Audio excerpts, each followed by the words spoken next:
Gurur Brahma, Gurur Vishnu, Guru Devo Maheshwara, Guru Sakshat Parabrahma, Tasmai Sri Gurave Namaha.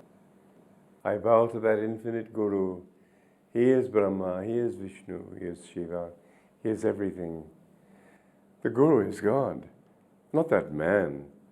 The Guru is an expression of the infinite. And the thing that he came to help us understand is that we too are expressions of that infinite. There is only one reality, and you are that, but not you and your ego. That's the difficult thing on the spiritual path, to realize who you are, to realize that you are not this person, this personality. You are the infinite one, acting through that personality, like the illustration that I've used before, the one sun shining on many little slivers of glass, seeming in each one to be an individual burst of light, but it's all the one sun. Once the sun goes down, those glasses, those bits of glass, lose all color. And once God is no longer in you, or I should say if you lose attunement with Him, you will shine less. The more you have of Him, the more you will shine. In fact, all of us are rather like stained glass windows. And you know, when the sun is down, just at dawn, when there's sort of a dim light outside, and when there's no light, of course, all the windows look black. But when the sun is not there, but the light is there, the light may be so dim that blues and greens or reds, whatever they are, they may not be easy to distinguish one from another. They may all look sort of a gray color. When the sun comes up, it's strong and illuminates every color so that the greens are definitely green, the blues are brilliantly blue. And so it is very interestingly that many times when people advance spiritually, they sometimes manifest qualities that you wouldn't think a spiritual person would have, like anger or jealousy or qualities. I used to wonder at this. But then I realized that it's the sun of divine power being developed in them and illuminating all their personalities. And so it is that many times on the path, you almost get there, but that one quality comes out that is a detriment, and you don't see it and catch it in time, and you can be taken away. It's too bad, but that's the way it is. Listen, it takes a long time to find Him. But once you do, then you suddenly realize that all those incarnations that you are wandering, all the suffering, all the disappointments, they're all resolved. You discover that you are, as the scriptures say, Brahman. Aham Brahmasmi. You are that infinite. Now, one of the things that my guru had me learn, I think it was because he told me too, that I was, one of my, well, he called it my great fault, used to be doubts. And I went through a period where I just had to fight these things. They were coming up from the subconscious, so that if he had said it's raining in San Diego, this instinct would have come up in my mind, yeah, I bet the sun's shining. Why? I hated myself for it, but it was a samskar. It was something inside that had to come out. I found the cure for it, love. I loved him, and therefore I realized none of these things matter. I realized he loved me. What could be more important than the fact that God and Guru love you? And they do. And the more I held onto that, the more I found that indeed, you know, when you break a bone and it heals, that part where the bone heals is stronger than any other part. A redwood tree, when the wind blows on it, blows it in a certain direction, it develops a certain wood, compressed wood, which is much stronger than the actual wood of the tree. And this helps to boost that tree so it won't fall completely. They should learn somehow to do that with the Tower of Pisa, shouldn't they? The thing is that when you have a fault and you overcome it, often that becomes a virtue. But one way, and this is what my guru did, you see, I used to wonder, why did he want me to lecture? Why did he have me teaching when his most advanced disciples, Rajarshi Janakananda, Sister Gyanamata, he didn't have them teaching. They had much more to give than I do. I realized that in teaching, it also helped me to overcome, or to affirm, I should say, because also, and I found this a great advantage in teaching, there isn't a doubt that I've ever had voiced to me that hasn't already been in my mind. But now I can face these things and not worry about them. They don't shake me. I realize there's got to be an explanation. But I'm not afraid of facing those things. I don't think the way to overcome doubt is to fear to ask questions. Ask them. But you have to know that there is an answer to some. And so, one of the things in teaching is to know how to teach. And the saying, you would think that I'm leading up to a saying on doubt. I'm not.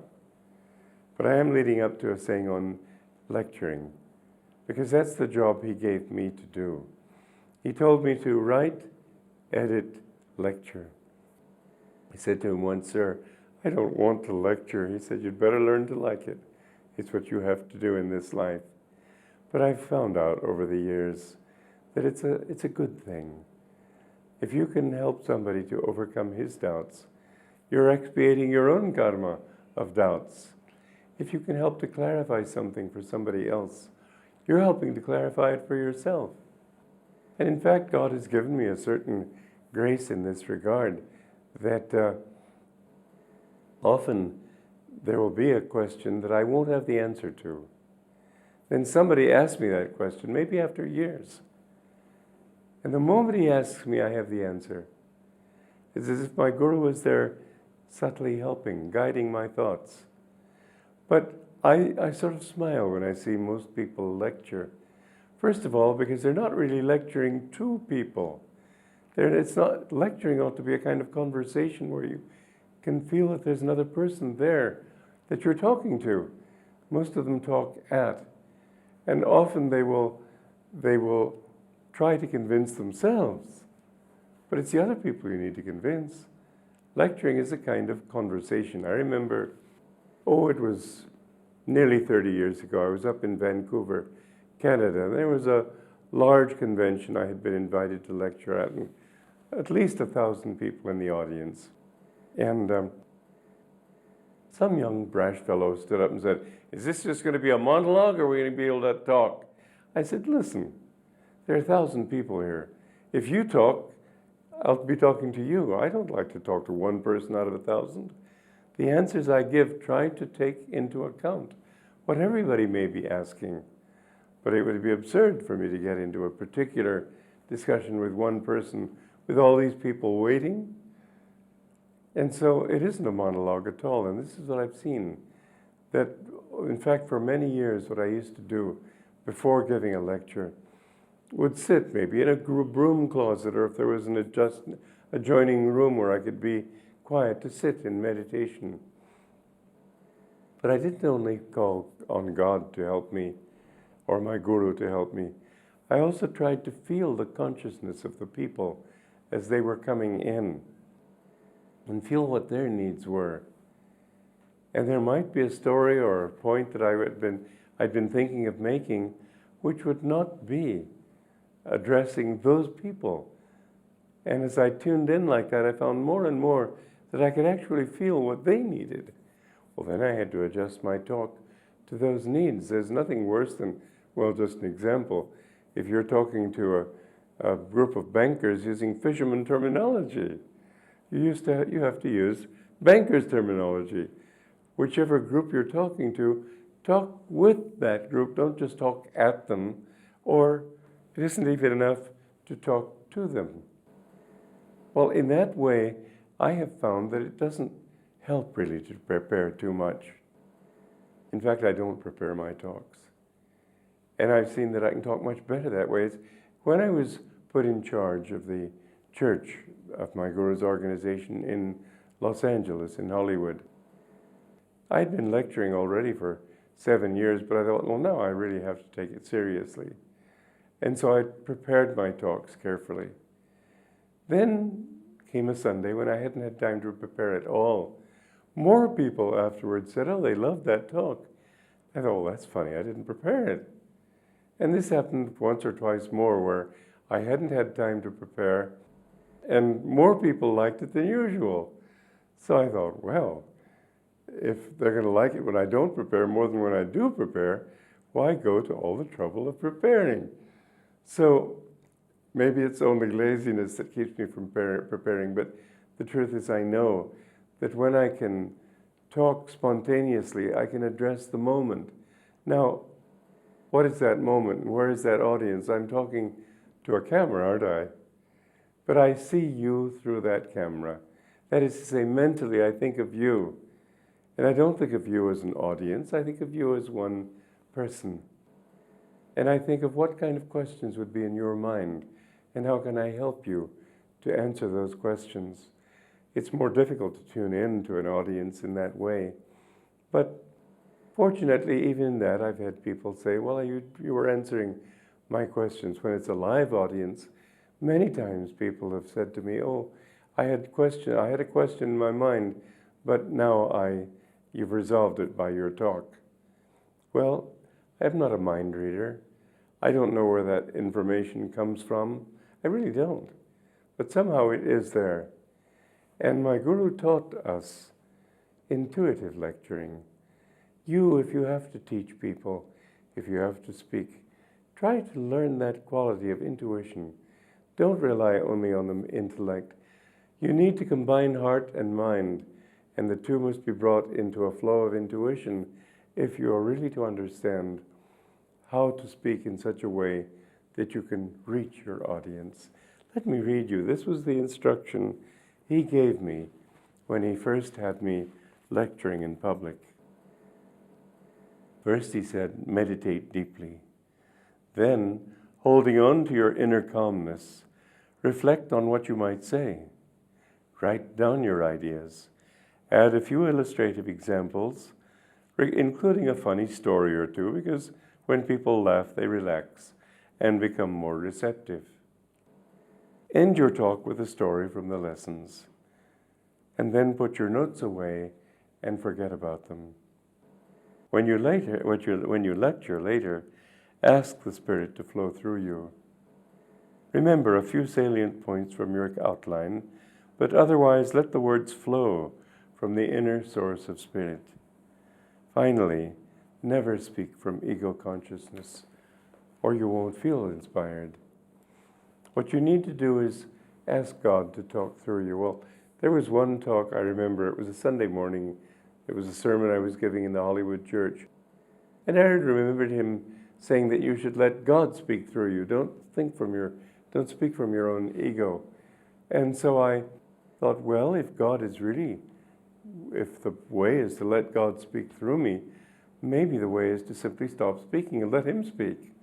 Well, I thought it was a worthy experiment.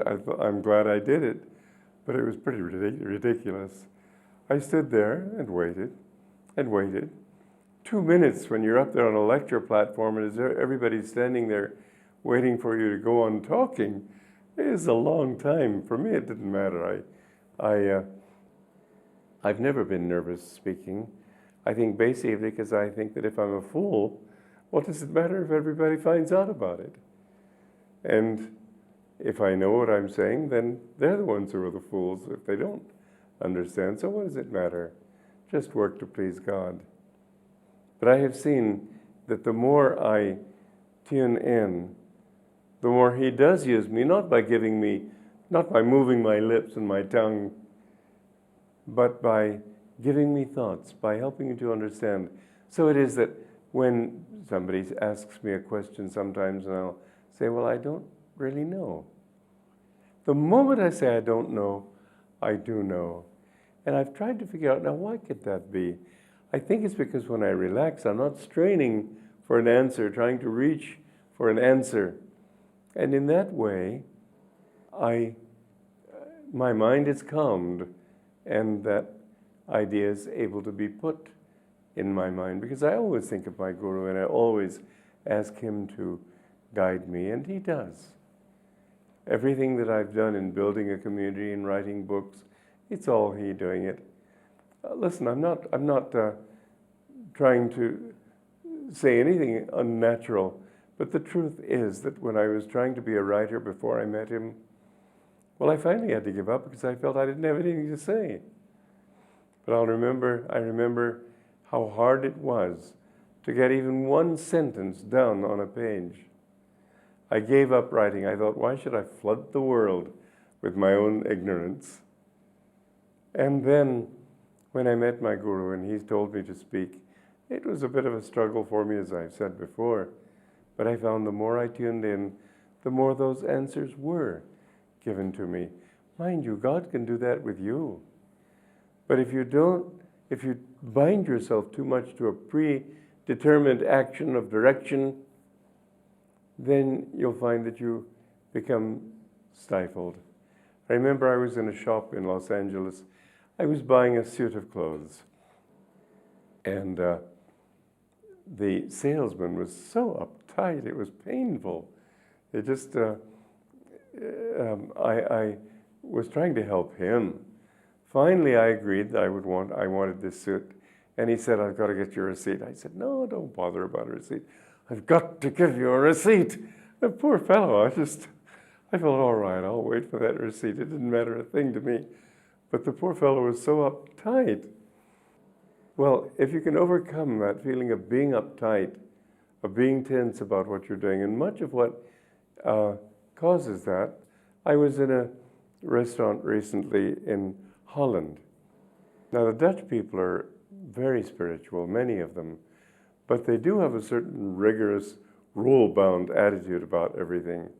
And I went to this restaurant, and I'm a vegetarian, and it was in the evening, and so I asked them if they would make me an omelet, because I saw nothing that had meat on it. Yes, I do eat eggs sometimes. And I asked them if they could give me an omelet. She said, omelets are on the breakfast menu. Well, any chef could make an omelet, for God's sake. But I said, well, can't you just tell them to make an omelet anyway? Breakfast serves omelets. We don't serve omelets in the evening. She was so uptight about it. I thought, oh, never mind. So I just had dessert and went to another restaurant and had an omelet. Well, the thing is that people get so fixed in their own thoughts, their own directions. Don't be like that. Be fluid. Let life go. Remember, ultimately, life is a dream. Nothing is real. It's all God. Joy to you.